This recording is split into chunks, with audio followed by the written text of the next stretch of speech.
Mon podcast IMO.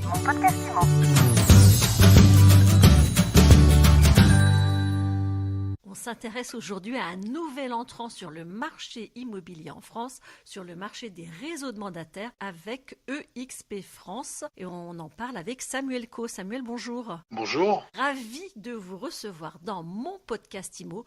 Alors, vous dirigez la toute nouvelle filiale française de la société américaine EXP Realty. Alors, en France, on ne connaît pas très bien. Dites-nous un petit peu qu'est-ce que c'est que ce groupe américain et quelles sont vos ambitions en France? Alors écoutez, moi aussi je suis ravi que vous me receviez dans votre podcast IMO. Non, on ne connaît pas encore très bien UXP Realty, même si certains d'entre nous la connaissent. Mais c'est la raison pour laquelle je suis là aujourd'hui. C'est pour qu'on la connaisse un petit peu mieux. Moi, je connais UXP Realty depuis un peu plus de 2 ans. Alors c'est une jeune société, elle a 11 ans, hein, donc elle est pas très vieille. Même si elle a eu une croissance assez exceptionnelle, puisqu'aujourd'hui c'est une agence immobilière, donc qui est aux États-Unis, hein, sa base. Et qui aujourd'hui a 43 000, pardon, les chiffres évoluent assez rapidement, 43 000 agents dans le monde. Avec une croissance, donc moi, c'est une amie à moi, hein, qui fait partie de XP Realty aux États-Unis, avec qui nous avions travaillé en France dans l'immobilier, parce que je fais ça depuis quelques années, donc il y a à peu près quasiment un peu plus de 15 ans. Vous avez été chez Coldwell Banker, j'ai vu ça dans votre bio. C'est ça, exactement. Ensuite, j'ai connu le côté neuf avec Hoffman & Broad. Et ensuite, j'ai eu ma propre société qui commercialisait du neuf. Et donc, il y a un peu plus de 2 ans, nous avions contact, puisque c'était une amie, Audrey Mévélec, qui était avec moi chez Coldwell Banker à l'époque, qui avait son agence, et qui est franco-américaine, qui vit à moitié au Texas, à moitié en France, et qui est agent XP Realty depuis 3 ans au Texas. Et donc, elle m'a parlé il y a 2 ans en me disant, on va prendre une expansion internationale, on est dans une société extraordinaire, et il faut absolument qu'on soit de l'aventure française. Donc voilà, et 2 ans de contact jusqu'à ce que XP prenne le virage international et décide de développer pas mal de pays. Et j'ai la chance et le plaisir d'être le représentant français pour cette société et de participer, de mettre en œuvre son développement en France. Bon, alors expliquez-nous, qu'est-ce que ça a d'extraordinaire EXP Realty? Qu'est-ce que ça a d'extraordinaire? Plein de choses. EXP Realty, c'est une agence immobilière. Jusque-là, rien de très nouveau. D'extrêmement extraordinaire. Oui. Rien d'extrêmement extraordinaire. Alors, notre fondateur, Glenn Sanford, est un homme qui a beaucoup travaillé dans les nouvelles technologies et beaucoup travaillé dans l'immobilier. Est arrivée la crise des subprimes, qui était un peu plus violente encore aux États-Unis que chez nous en 2007-2008. Et là, il a réfléchi avec ses proches en se disant comment créer une agence qui fonctionne mieux, comment créer une agence où l'agent est au centre du système, agent-centric en anglais, en américain. C'est ce qu'on dit aussi chez Keller Williams, non? Agent-centric. Keller comment? Pardon. Il me semblait avoir déjà entendu ça quelque part. Honnêtement, je ne le savais pas.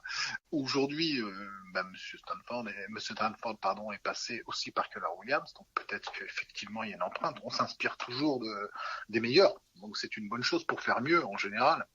Il est passé aussi par IMAX, donc il est passé par pas mal de sociétés où il avait pu justement constater que, à son sens, l'agent n'était pas suffisamment au centre du système. Il faisait le gros du travail, c'est lui qui fait le boulot, et que l'agence immobilière en elle-même était une plateforme de service qui devait apporter tout ce que l'agent avait besoin à un coût le plus bas possible afin que l'agent soit le mieux rémunéré possible. Ça, c'est notre état d'esprit. Et ça le reste aujourd'hui, 11 ans après. Alors aujourd'hui, la société, elle a bien évolué. Elle est cotée au Nasdaq, on est 42 000 dans le monde. On ouvre, alors sur le dernier trimestre 2020, c'est 5 pays qui ont ouvert en 2 mois et demi. Je les cite rapidement, mais Afrique du Sud, Portugal, Inde, Mexique et France. On vient d'annoncer, alors Puerto Rico vient d'ouvrir, mais sur le premier trimestre 2021, 4 pays ont été annoncés, Puerto Rico, l'Italie, Hong Kong et le Brésil. Donc le Brésil ouvre dans 10 jours, Puerto Rico est déjà ouvert, et il restera l'Italie et Hong Kong pour le premier trimestre, et ça vous donne un peu un trend pour le futur. Ça, c'est le premier point. Ça n'a jamais été fait, hein. Ce type de croissance internationale où vous ouvrez 4 pays par trimestre sans prendre un avion, c'est assez unique. Ça, on le doit à Michael Valdez, mon patron, qui est le patron de l'international pour EXP, et qui est un ancien du groupe Realogy. Le groupe Realogy, c'est Century 21, Eras, Sotheby's, et qui était le vice-président à l'international pendant une quinzaine d'années chez eux, et qui a donc développé la croissance de Sotheby's et de Century 21 partout dans le monde. Ça, c'est pour les points. La question à laquelle je n'ai pas répondu, c'est qu'est-ce qu'on a d'extraordinaire? On a d'extraordinaire que déjà, alors j'ai parlé du Nasdaq, je vais rester là-dessus 2 secondes. Tous nos conseillers en immobilier sont actionnaires de la société. Ensuite, on a un mode de rémunération qui est un des plus attractifs en France, ou le plus attractif en France. Pourquoi? Parce que nous avons cherché à amener de la technologie qui nous permet de réduire fortement les charges de structure. On n'a aucun siège physique, y compris aux États-Unis. On a par contre un système qui s'appelle, qui est issu d'une société, qui est une 3D immersive, où on a une plateforme. Donc je suis moi-même représenté par un petit avatar, comme mes 42 000 collègues. Et en fait, on vit dans cette plateforme. Nous vivons dans une autre plateforme où nous pouvons tout faire.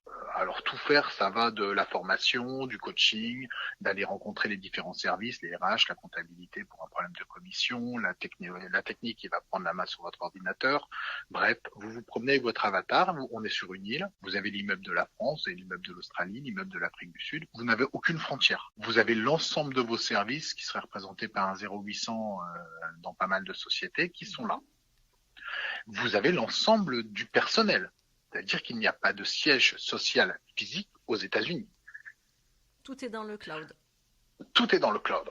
Et tout est dans le cloud avec un système qui sincèrement vous permet d'être vraiment productif et efficient. C'est-à-dire que alors c'est difficile de le transmettre dans un podcast, faut le vivre pour arriver à s'en rendre compte, mais on est dans une redoutable efficacité. Chaque pièce est équipée d'un écran, vous partagez votre écran, vous partagez le document que vous avez, où vous arrivez, vous avez des espaces privatifs, il y a des côtés ludiques, on a une plage, on a un bateau, on peut faire des tours en bateau, on a un terrain de foot, donc votre avatar va jouer au foot avec l'équipe d'Afrique du Sud, quoi. Enfin, faut le voir pour le croire. Vous avez des salles de danse, on fait des salons, et là des salons en 3D immersifs, mais qui ont rien à voir avec ce qu'on a pu voir pendant le Covid. Il y a vraiment une belle longueur d'avance. Donc c'est le véritable outil qui nous permet aujourd'hui de limiter beaucoup de coûts, parce qu'on sait très bien que les structures physiques, et on s'en est rendu compte, alors on était très en avance par rapport au Covid, c'est pas le Covid qui nous a rendu virtuels, on l'était avant. On se rend compte aujourd'hui que finalement c'est un mode de travail qui fonctionne très bien. Vous êtes en France depuis le mois de décembre. Qu'est-ce que ça donne au niveau recrutement des conseillers immobiliers? Écoutez, on est très contents, alors même si c'était une période assez peu propice, parce que les lancements commerciaux en décembre avec la trêve des confiseurs. La trêve des confiseurs et puis le Covid surtout. Le Covid. Alors, et puis ça ne nous arrête pas, puisque je vous dis, on continue. Depuis, on a relancé Puerto Rico et le Brésil arrive. Par contre, c'est notre avantage, c'est qu'on n'a pas besoin de contact physique. Moi, j'ai recruté des équipes en France que je n'ai pas rencontrées aujourd'hui. Donc j'ai des salariés, alors j'ai des agents que j'ai recrutés bien entendu, mais j'ai même des salariés évidemment. On fait un back-office aussi en France qui télétravaillent depuis chez eux, qui ont leur avatar, avec qui on fonctionne depuis début décembre pour certains, avant pour d'autres et plus récemment pour encore d'autres, mais que je n'ai pas rencontrés. On va dans le full système. Mais mes patrons ont recruté sans me rencontrer. Et avec les agents, on fonctionne de la même façon. Et effectivement, aujourd'hui, nous sommes assez contents de nos recrutements. Nous avons des agents qui se positionnent dans différents territoires en France. Et donc, on est tout à fait dans ce qu'on avait prévu de faire. C'est-à-dire pénétrer le plus rapidement possible le marché français. Nous sommes un concurrent frontal pour pas mal de monde. Aujourd'hui, on a benchmarké avant d'installer notre modèle, même si on avait un modèle aux États-Unis, mais évidemment, on l'adapte pour le marché français. Je pense qu'on a un modèle assez extraordinaire en termes de rémunération pour les conseillers en immobilier. Si on nous compare, on devrait ressortir en pole position. On offre aujourd'hui une possibilité de développement, d'expansion par le biais de marketing de réseau qui vont être offerts aux conseillers en immobilier qui vont nous rejoindre en partant de zéro, puisque nous étions zéro avant le 14 décembre en France. Le premier agent, c'était le 14 décembre. Avec un marché de 120 agents immobiliers aujourd'hui, dont 38 000 qui sont déjà dans un format comme le nôtre, donc format mandataire. Ça laisse des possibilités assez énormes de développement sur la France. Donc je pense qu'on a de belles places de marché, de belles parts de marché à prendre devant nous. Alors, le profil des conseillers immobiliers que vous recrutez? C'est assez diversifié. On a eu quelques débutants qui voulaient embrasser la carrière d'immobilier, qui se renseignaient et qui du coup souhaitent partir directement avec EXP plutôt que d'essayer ailleurs. Ça, c'est le premier type. Donc on va accepter les débutants, on a un parcours de formation, on a un parcours de coaching, d'accompagnement, donc on saura les aider. Le deuxième type, ce sont les gros producteurs. J'ai des gros producteurs de chez mes très chers confrères qui nous rejoignent parce qu'aujourd'hui, notre rémunération pour les conseillers en immobilier, elle est de 75% et à partir d'un chiffre d'affaires de 80 000 euros, ils sont à 100%. Donc ça, c'est effectivement un certain gain par rapport à certains modèles. Donc les gens qui font un chiffre d'affaires important et notamment tous ceux qui dépassent 80 000 euros, mais il y en a qui font 200, 400 000 euros, 500 000 euros selon les zones, sont à 100%. Donc c'est pas neutre du tout. Et le troisième type de conseiller qui nous rejoint, ce sont des développeurs qui voient l'opportunité aujourd'hui dans EXP de réaliser ce qu'ils n'ont pas pu en marketing de réseau dans d'autres marques, parce qu'ils se formaient, parce qu'ils apprenaient le métier, parce qu'ils étaient dans une reconversion, et qui voient chez nous le fait de mettre à profit tout ce temps où ils ont appris chez EXP, et de se dire qu'ils vont se développer eux-mêmes un réseau de parrainage, qu'ils vont être le parrain d'une certaine lignée, et donc d'obtenir ainsi des revenus passifs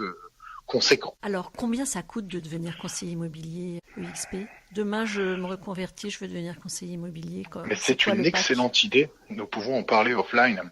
Le pack est très abordable aujourd'hui, avec l'ensemble, alors ça aussi c'est une volonté, avec l'ensemble des services dont je vous ai parlé, donc tout ce qui est technologie, évidemment, l'accès à notre plateforme. Je vous ai pas parlé de Workplace et de Workchat, qui sont ni plus ni moins qu'un Facebook privé, donc c'est fait par Facebook, mais on a un Facebook privé, ce qui nous permet de vraiment échanger facilement entre les conseillers. Cet accès à l'international, la publication sur près de 80 sites internet, dont Se Loger, Le Bon Coin, Logiquimo en illimité, soyons clairs. Les formations validantes loi Allure, je me répète peut-être.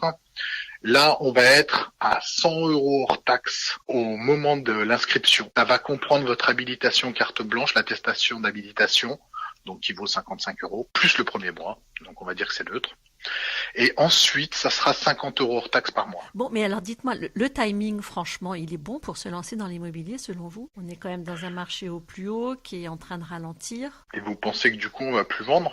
J'imagine que les conseillers immobiliers se posent des questions aujourd'hui. Alors déjà, une des bonnes réponses, c'est d'optimiser les rémunérations qu'ils vont avoir. C'est-à-dire qu'autant garder le maximum sur chaque commission. Si le marché se durcit un petit peu, ça me semble pertinent. Ensuite, la deuxième bonne réponse à apporter pour un conseiller, enfin si j'étais conseiller, c'est de me dire que moi, ça me coûte cher chaque mois et mieux c'est. Puis la troisième, c'est plus je vais représenter une marque dynamique, disruptive, en avance dans la technologie, qui n'a pas une mauvaise notoriété ou une mauvaise image dans le pays, et mieux je vais me porter. Donc on apporte pas mal de réponses à ces conseillers. Dernière question, Samuel Coe, là, qui me vient à l'esprit, ça veut dire quoi EXP ? Je crois pas que cette signification. Ces trois lettres qu'on arrive à faire jouer dans pas mal de choses, expansion, exponentielle, expérience, exprimer. Voilà, donc elles font le début de pas mal de phrases, et aussi bien en anglais qu'en français. Merci beaucoup en tout cas d'avoir été avec nous dans mon podcast IMO.